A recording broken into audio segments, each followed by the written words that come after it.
আসসালামু আলাইকুম রহমতুল্লাহি ওয়া বারাকাতুহু। প্রিয় দিনী ভাই এবং বোনেরা, আজকে চলে এসেছি সিলেটের বালাগঞ্জ রোগী দেখার উদ্দেশ্যে এবং আমাদের যে প্রাণপ্রিয় রিয়াজউদ্দিন ভাই, রাকি রিয়াজউদ্দিন ভাই, তিনি থাকেন এখানে। জানেন যে আমরা বিগত দিনে একসাথে বড় বড় সফর করে থাকি।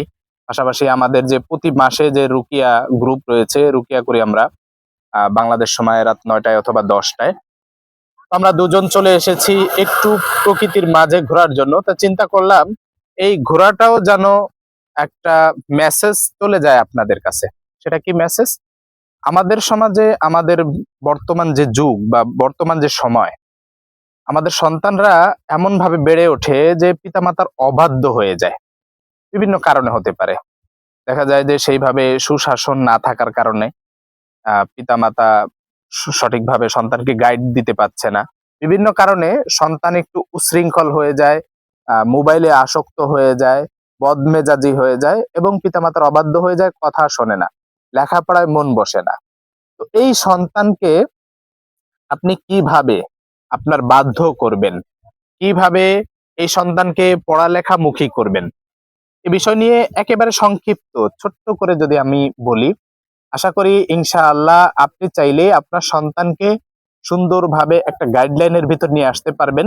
তার উপরে যদি কেউ লেখাপড়া বন্ধ করার জাদুও করে, তাহলে সেই লেখাপড়া জাদুগুলো নষ্ট হয়ে যাবে ইনশাআল্লাহ। যে বিষয়ে আমরা ভিডিও কলে বা আমাদের এখানে অনেক সময় আসেন চেম্বারে, আমরা রুকিয়া করে থাকি বাচ্চাদেরকে যারা লেখাপড়া বন্ধের জাদুতে আক্রান্ত। তো যাই হোক, আপনি ঘরে বাচ্চাকে কিভাবে সুন্দরভাবে গাইডলাইন দিয়ে তাকে মানুষ করতে পারবেন, তাকে নিজের আয়ত্তে রাখতে পারবেন, তার ব্রেনটা কিভাবে বৃদ্ধি পায়, অর্থাৎ লেখাপড়ায় মনোযোগী কিভাবে হয় এবং সে লেখাপড়ায় খুব উন্নতি করতে পারে, সে বিষয় নিয়ে ছোট্ট একটা আমল যদি বলি।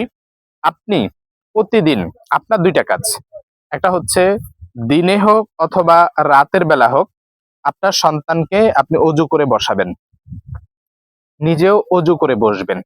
অজু করে বসার পরে এই যে আপনার ডান হাত, এই ডান হাতটা সন্তানের মাথার উপর এভাবে রাখবেন, সন্তানের মাথার উপরে এভাবে রাখবেন। রাখার পরে 3বার ইস্তেগফার, 3বার দুরূদ শরীফ পড়বেন। 3বার ইস্তেগফার, 3বার দুরূদ শরীফ পড়ার পরে নিয়ত করবেন, আল্লাহ, আমার সন্তানের উপরে যদি কোনো জাদুকুফরি থাকে, সে জাদুকুফরি গুলো ধ্বংস করে দাও। কেউ যদি লেখাপড়া বন্ধ করার জাদু করে, সেগুলো ধ্বংস করে দাও। কেউ যদি বদনজর দেয়, বদনজর গুলো ধ্বংস করে দাও। এভাবে নিয়ত করে আল্লাহ তাআলার কাছে সাহায্য চাইবেন যে আল্লাহ, তার ব্রেনটা বাড়িয়ে দাও, তার যে মেধা শক্তি আছে এই মেধা শক্তিগুলো বাড়িয়ে দাও। এইভাবে আল্লাহ তাআলার কাছে সাহায্য চেয়ে এই যে ডান হাত রেখেছেন, এই ডান হাত রেখে এরপরে আপনি পড়বেন, আল্লাহুম্মা ইন্নী আসআলুকা ইলমান নাফিআ। আবারও বলছি, আল্লাহুম্মা ইন্নী আসআলুকা ইলমান নাফিআ। এইভাবে 41 বার পাঠ করবেন। 41 বার পাঠ করার পরে এরপরে আপনি ওই সন্তানের চেহারা, যে মুখ, মাথা থেকে মুখ পর্যন্ত আপনি চেহারায় ফু দিয়ে দিবেন 3বার। এরপরে আপনার করণীয় হচ্ছে রাতে ঘুমের আগে 2 রাকাত সালাতুল হাজত আদায় করবেন। আপনার সন্তানকে নিয়ত করে যে আল্লাহ, আমার সন্তানের উপরে যত সমস্যা আছে সেগুলো দূর করে দাও, তাকে একেবারে ঘরমুখী, পিতামাতামুখী করে দাও, তাকে তুমি খাঁটি একজন ইমানদার হিসেবে কবুল করো।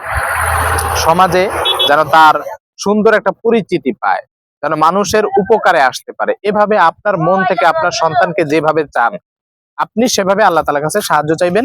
2 রাকাত সালাতুল হাজত আদায় করার পরে এরপরে জানামাজে বসে সন্তানের জন্য এভাবে দোয়া করবেন।